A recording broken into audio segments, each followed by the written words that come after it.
Hello everyone, नमस्ते, सलाम वालेकुम, सत श्री अकाल। मैं हूँ रोहित और आपका अपने यूट्यूब चैनल वे टू ज्ञानशाली में स्वागत करता हूँ।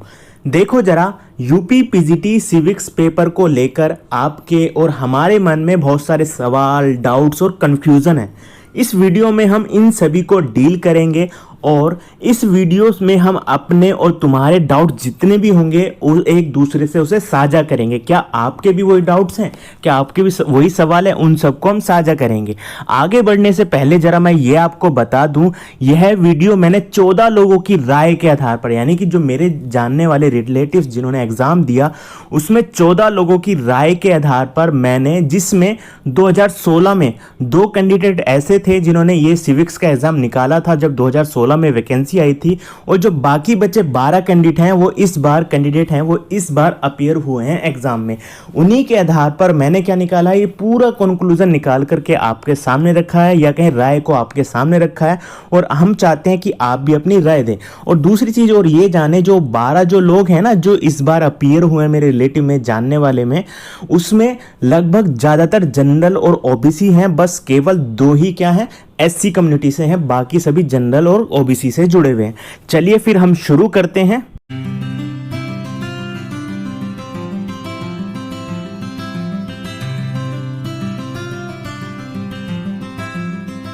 हमारा पहला सवाल, आयोग कितने उत्तर को संशोधित करेगा, यानी कि आंसर की को संशोधित करेगा। क्योंकि आप सभी को पता है लगभग हर एक जो कैंडिडेट है उसके मन में विचार है कि यार इतने सारे क्वेश्चन गलत वो ऑफिशियल आंसर की में दिए गए हैं, किसी का 3 डाउट है, किसी के 4 क्वेश्चन पर डाउट है, कोई उससे भी ज़्यादा क्लेम कर चुका है। ठीक है, अगर नहीं किया है तो वो अभी भी कर रहे हैं। मगर ज़रा इस सिचुएशन को ज़रा मैं समझाने की कोशिश करूँ। जब 2016 का एग्ज़ाम हुआ था, 2016 का जो मैं आपको डाटा बता रहा हूं, उस समय भी जो 2 कैंडिडेट थे जो अपीयर हो, जो एग्जाम क्लियर कर लिया, उन दोनों ने ये बताया मुझे कि जब हमने उस समय एग्जाम दिया था तब भी हमने क्या देखा था कि 5 से 6 क्वेश्चन या कहें 4 से 5 क्वेश्चन ऐसे थे जिन पर विवाद हुआ था, यानी कि वो आंसर की गलत बताई गई थी और उस आंसर की में सुधार के लिए लोगों ने क्लेम या चैलेंज किया था।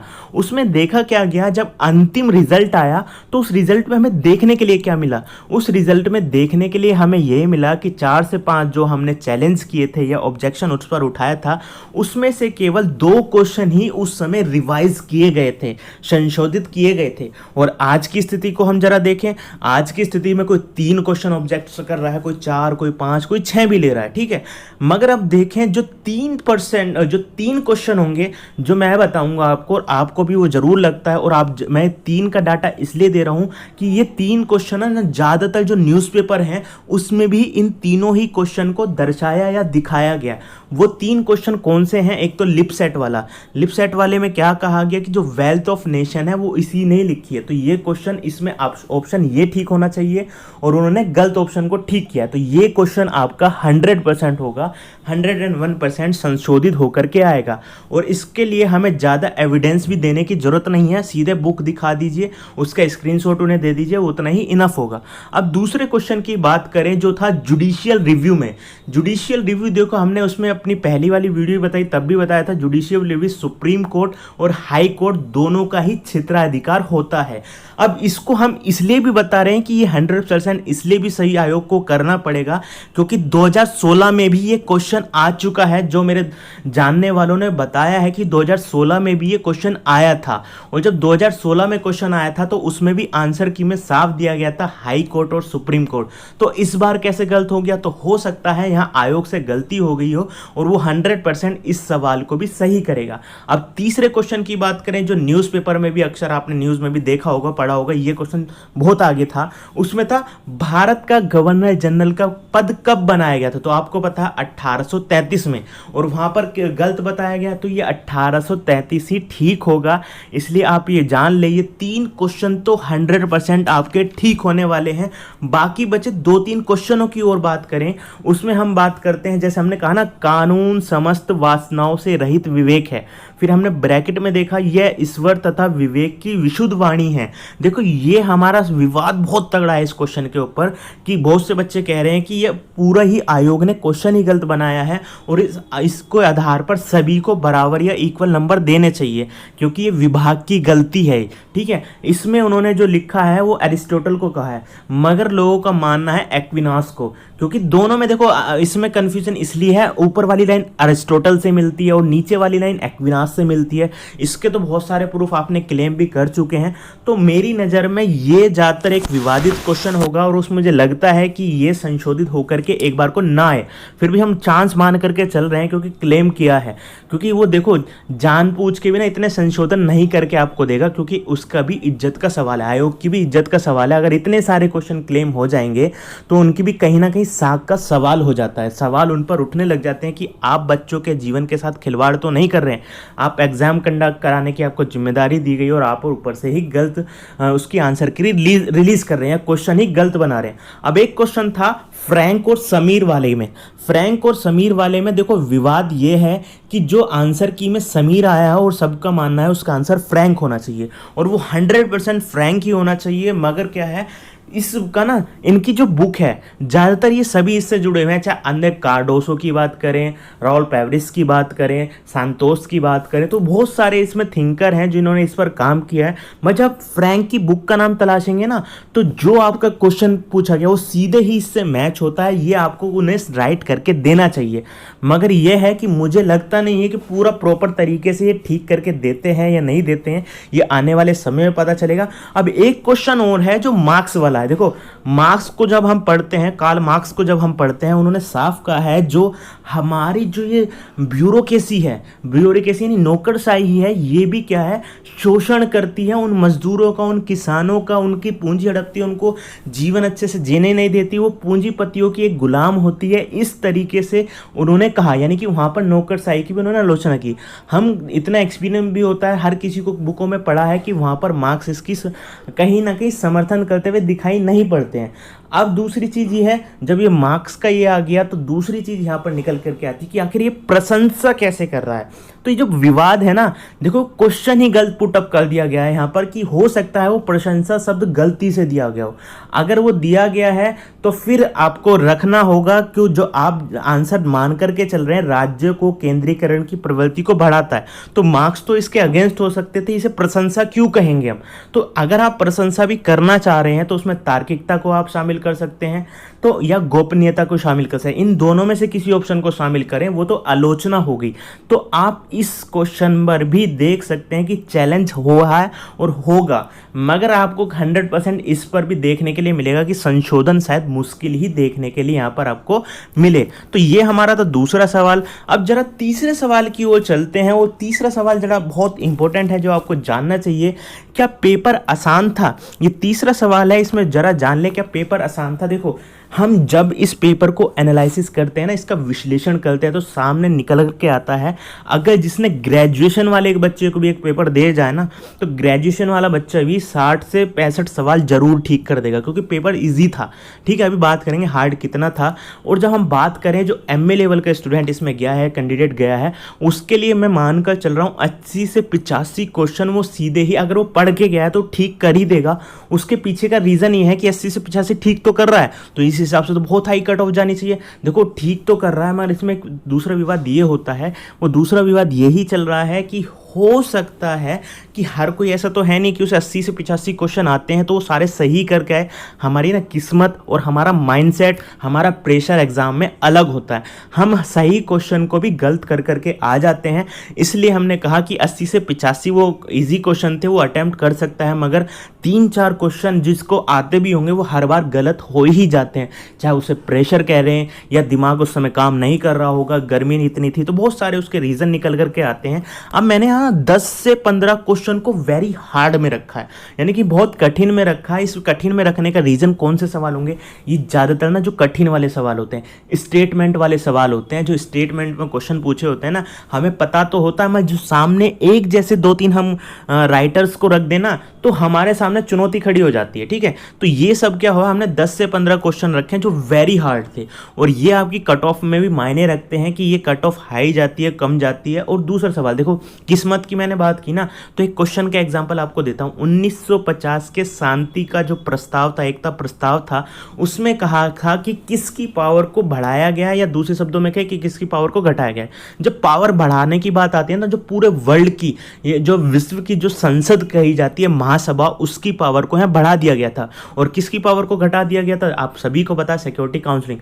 मगर किससे गलती, किसी किसी से, यहाँ किस्मत की कहें या कुछ टाइम ऐसा था कि वो गलती हो गई होगी, किसी किसी ने वहाँ सिक्योरिटी काउंसिलिंग को काउंसिल को टिक कर दिया, तो वो गलत होगा। तो हमने देखा कि यहाँ पेपर जो एवरेज निकाले ना, 70 से 80% पेपर या 75% पेपर तो आपके सामने इजी ही आया है। आपको ये बात को माननी होगी, वो पेपर ज़्यादा हार्ड नहीं आया था। अब आगे बात करते हैं, आखिर कट ऑफ हाई क्यों जाएगी। देखो, कट ऑफ हाई जाने का जो मेरा पूरा मैंने एनालिसिस किया है और पूछा है लोगों से, पेपर को एनालिसिस किया, उसके आधार पर मैं बताता हूँ और आप भी अपनी राय हमें साझा कर सकते हैं। उसमें सबसे पहला बताता हूँ, देखो 80 से 90 क्वेश्चन को सभी कभी ना कभी, जिसमें 125 में 80 से 90 क्वेश्चन आए थे, कभी ना कभी आपने अपने जीवन में पढ़े होंगे, या आपके टीचर से आपने पढ़े होंगे, सुने होंगे, देखे होंगे बुक्स में। तो 80 से 90 क्वेश्चन तो आपने जरूर देखे होंगे, इसलिए एक हाई का कारण ये हो सकता है।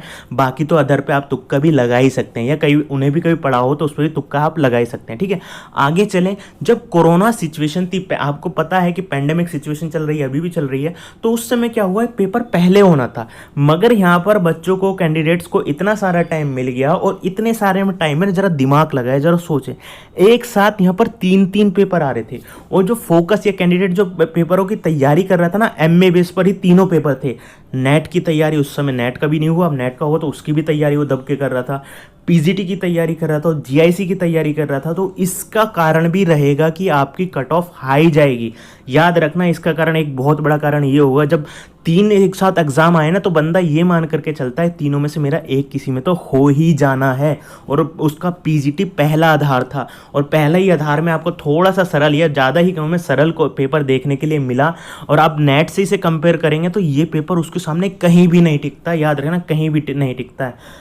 ठीक है, अब अगले मुद्दे की बात करें, आउटर स्टेट। देखो, आउटर स्टेट वाले ना, देखो इस बार ना क्वेश्चन पेपर जो पेपर कंडक्ट हुआ, हर किसी जिले के अंदर हुआ था, हर कोई अपने जिले के अंदर देने गया। और आप देखेंगे इसमें आउटर स्टेट वालों को क्या रोल रहा। देखो, जब जिले के अंदर हुआ है पेपर, तो दिल्ली वाले क्या थे, दिल्ली वाले को ना पास में ही सेंटर मिला, और उनका सेंटर ज़्यादातर आप देखेंगे जो दिल्ली वाले थे, एनसीआर वाले थे, उन्हें कहाँ मिला, एनसीआर के अंदर ही सेंटर मिला। चाहे वो गाजियाबाद देख लें, नोएडा देख लें, या बागपत की तरफ भी देख लें, वहाँ पर भी सेंटर गया है। तो यहाँ पर क्या देखने के लिए मिला, इसलिए दिल्ली वाले बच्चे भी या कैंडिडेट्स भी यहाँ पर ज़्यादा गए देने के लिए पेपर, क्योंकि दिल्ली से पास में ही, अगर उनका मान लीजिए सेंटर पहले इलाहाबाद दे दिया, या बनारस दे दिया, गाजीपुर दे दिया, क्या दिल्ली वाला एक जो स्टूडेंट होगा, कैंडिडेट होगा, वहाँ इतनी दूर जाने का कष्ट करेगा, नहीं करेगा। तो इसलिए दिल्ली वालों ने भी ज़्यादा से ज़्यादा बच्चे इस बार पेपर में शामिल हुए हैं। और दूसरी चीज़ की बात करें, एक और पॉइंट की, वो था, देखो आउटर स्टेट वाले जो होते हैं ना, पहले जो दिल्ली से बिलोंग करते थे,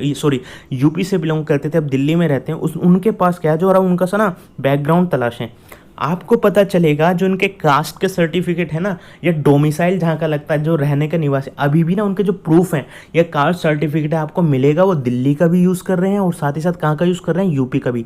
तो वहाँ पर उनका जो कास्ट सर्टिफिकेट भी लग जाएगा, तो अपने आप एक तो वैसे ही पास में उसको सेंटर मिल गया तो वो जाएंगे, और दूसरी उनकी बात ये हो गई, उनके पास वहाँ का सर्टिफिकेट भी है। ठीक है, तो इससे ये भी एक चीज़ निकल कर के आई, तो हाँ, हाई कट ऑफ जाने का चांसेस हैं।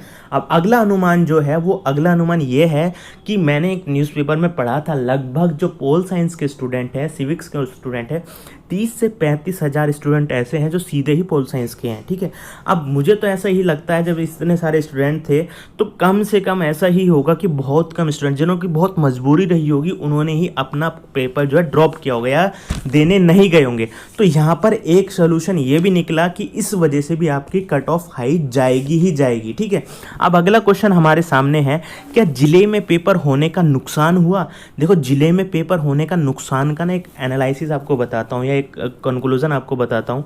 आपने देखा होगा कई सारे जिलों में ये खबर आई कि एक तो देखो इसका फ़ायदा पहले क्या हुआ, आपको दूर जाना नहीं पड़ा, ज़्यादा आपको ये टेंशन नहीं रही कि मेरा दूर सेंटर जाएगा, तो वो पढ़ने का टाइम आपको मिल गया, उससे भी कट ऑफ हाई के चांस है। मगर सबसे बड़ा इसका जो डीमेरिट निकल कर के है ना, जिसका जिले में पेपर था, आप टीजीटी के पेपर का एनालिसिस करें, उसे देखें जरा, उस समय ना कहीं सारी धांधली की खबर आई कि वहाँ पर नकल चलाई गई, पेपर लीक हुआ। और मैंने सुना है कि मऊ में तो जहाँ पे सेंटर थे वहाँ पे पेपर लीक हुआ तो उस सेंटर पे पेपर को रद्द ही कर दिया गया, उस सेंटर की बात कर रहे हैं। तो आप देखें जब जिले में ना, आप देखें, चले बीमारू स्टेट की बात करें, आपने बीमारू स्टेट तो जरूर सुना होगा, बिहार, मध्य प्रदेश, राजस्थान, फिर हम यूपी, इन सब में ना जब से ज़्यादा धांधली होती है पेपरों में, ठीक है। हालांकि ऐसी बात नहीं कि भारत में स्टेटों में, अंदर स्टेटों में भी जो डेवलप्ड स्टेट हैं उसमें धांधली नहीं होती है, चाहे फिर हम देखें गुजरात हो, महाराष्ट्र हो, ये सब भी। भैया जितना आप विकसित राज्य में रहेंगे और वहाँ पे सीटों की जो बोली होती है ना उतनी ही हाई जाती है।